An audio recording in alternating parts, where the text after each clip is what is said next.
पौधा बिल्कुल ऐसे था जैसे ये ना एक डेड होने की तरफ जा रहे थे। क्या पौधों के जो सबसे बड़ा मसला था ना वो ओवर इरिगेशन था। और पौधे एक तो ये हाइटेड थे, लो हाइटेड थे, मतलब इनके नीचे खड्डे थे बहुत गहरे। प्रूनिंग कराने वाला खुश्क ब्रांचेस वो सारी बाग से निकलवाई हैं अगस्त में। जिस टाइम पे डीएपी देनी है उस टाइम पे यूरिया, और जिस टाइम पे यूरिया देनी है उस टाइम पे डीएपी। सबसे आइडियल टाइम है 25 दिसंबर से लेकर 15 जनवरी के दौरान। खुश्क ब्रांचेस हमने तभी पहले सारी ये निकलवाई थी अगस्त में, जब मेरे पास कंसल्टेंसी पे आया ये बात। बिस्मिल्लाहिर्रहमानिर्रहीम। देखने और सुनने वाले अस्सलाम वालेकुम। आपका मेज़बान मोहम्मद अरशद हाज़िर खिदमत है नई वीडियो के साथ। सबसे पहले गुजारिश होती है कि पौधे लगाएं, जो आपको पसंद है वो लगाएं, अपने लिए, अपने बच्चों के लिए और अपने मुल्क के लिए।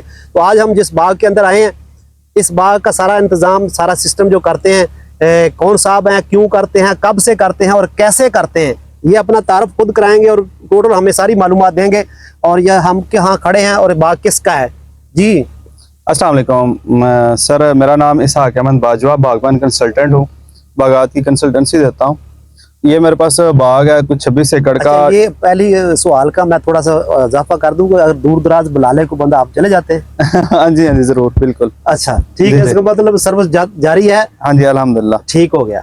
आप इनसे रब्ता कर सकते हैं अगर आपका कहीं बाग है और वो थोड़ा बहुत बीमार है, ठीक है, तो बेहतर है चलाएं, आप चलाएं। अगर कोई मसला है तो फिर आप इनसे रब्ता कर सकते हैं। हम इनका आखिर में नंबर आपको दे देंगे। थोड़ी सी चलते हैं इस बाग के मतलब पूछते हैं ये कितना बाग है और क्या सिस्टम है इसका।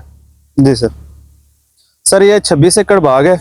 अच्छा। और ये बाग ना बिल्कुल ख़त्म हो चुका हुआ था। इसकी ना बिल्कुल ड्राइड ब्रांचें, खुश्क की तरफ स्टेम एंड राट की डिसीज बहुत ज़्यादा थी।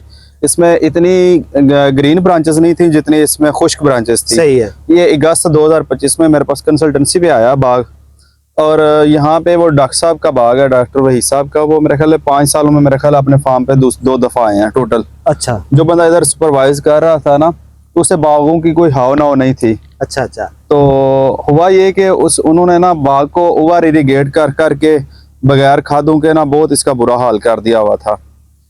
तो मैंने क्या किया कि इस बाग को आके एक सबसे पहला मेरा जो स्टेप था वो इसकी जो ब्रांचेस थी, प्रूनिंग कराने वाला खुश्क ब्रांचेस, वो सारी बाग से निकलवाई हैं अगस्त में। उसके बाद इसको खुराक दी है, और खुराक देने के बाद इस पौधों को पानी को कंट्रोल करवाया कि इसके पानी को कंट्रोल किया जाए। ये सब कौन सी वैरायटी हम देख रहे हैं जो सर ये मौसमी है। अच्छा अच्छा। ये मौसमी का बाग है। ये वाला प्लाट जो है ये मौसमी का है। अच्छा। बाकी कुछ मिठा लगा हुआ है, कुछ इधर मोरो ब्लड लगा हुआ है, मुख्तलिफ वैरायटियाँ लगी हुई हैं इधर। और इवन किन्नू और ग्रेप फ्रूट भी है आगे। तो ग्रेप फ्रूट की तो हार्वेस्टिंग और मिठे की हो चुकी हुई है। बाकी ये मौसमी वगैरह जो है वो अभी मौजूद है बाग के अंदर। अच्छा अच्छा। तो इन पौधों के जो सबसे बड़ा मसला था ना वो ओवर इरिगेशन था और खुराक का इम्बैलेंस था। कि मतलब जिस टाइम पे डीएपी देनी है उस टाइम पे यूरिया, और जिस टाइम पे यूरिया देनी है उस टाइम पे डीएपी और एसओपी। तो वो चीज़ों सारी इसकी बेहतर की हैं अल्हम्दुलिल्लाह, और बाग जो है ना वो काफ़ी हद तक बेहतर हो गया। तो अभी आज मेरा ख्याल 18 जनवरी 2026 है। तो इसकी फ्रूट की हार्वेस्टिंग उन्होंने स्टार्ट कर दी हुई है। कुछ बीच में तोड़ाई की है, कुछ पौधों की है। हाँ इन्होंने तोड़ाई करवा ली हुई है। अभी कुछ की होने वाली है, तो ये करेंगे।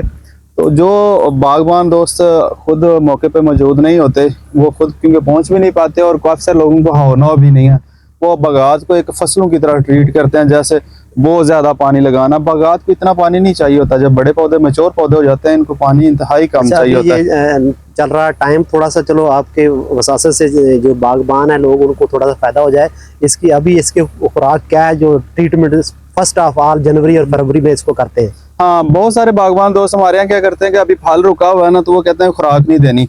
तो सबसे आइडियल टाइम है 25 दिसंबर से लेकर 15 जनवरी के दौरान जितनी जल्दी मुमकिन हो सके आप पोटाश और फास्फोरस डीएपी लाजमी दें पौधों को, ताकि ये जो पोटाश और फास्फोरस है बेसिकली ये पौधे का ना माइंडसेट बनाती है कि अपकमिंग आपने फ्रूट कितना लेना है। वो पौधे की हेल्थ बेहतर होती है, और दूसरा पौधा जब हेल्थ बेहतर होती है पौधा माइंडसेट बना लेता है कि मैंने कितना फ्रूट अपने ऊपर रिटेन करना है। यानी एडवांस अगले साल की बुकिंग आप कर सकते हैं पहले कोशिश करके। हाँ बिल्कुल, ये बेसिकली फार्मर की होती है बुकिंग है फर्टिलाइजर के थ्रू। अगर आप फर्टिलाइजर टाइमली दे देते हैं तो इसका मतलब है कि आपका अगले साल भरपूर फल लेने की तैयारी में है। इसकी प्रूनिंग का भी कोई सिस्टम होना चाहिए, किस टाइम पे होना चाहिए? बस टाइम भी बता दें प्रूनिंग, तो फिर बंदा हर सर एक तो फ्रूट की हार्वेस्टिंग के बाद जितनी भी थोड़ी बहुत खुश्क ब्रांचेस हैं, जितनी भी कम से कम है फौरी तौर पे निकलवा दें। उसके बाद आप जून एंड होता है, जुलाई की बरसात की पहली बारिश होती है उसके बाद आप फौरन तब भी ड्राइड ब्रांचेस निकाल दें। बिल्कुल। अब होता क्या है कि जब ये एक खुश्क ब्रांच होती है ना, इस पौधे में तो अब नहीं है, मैं किसी पौधे में दिखाऊं, जैसा अब ये इस पौधे की तरफ आ जाए सर। चलिए ठीक हो गया।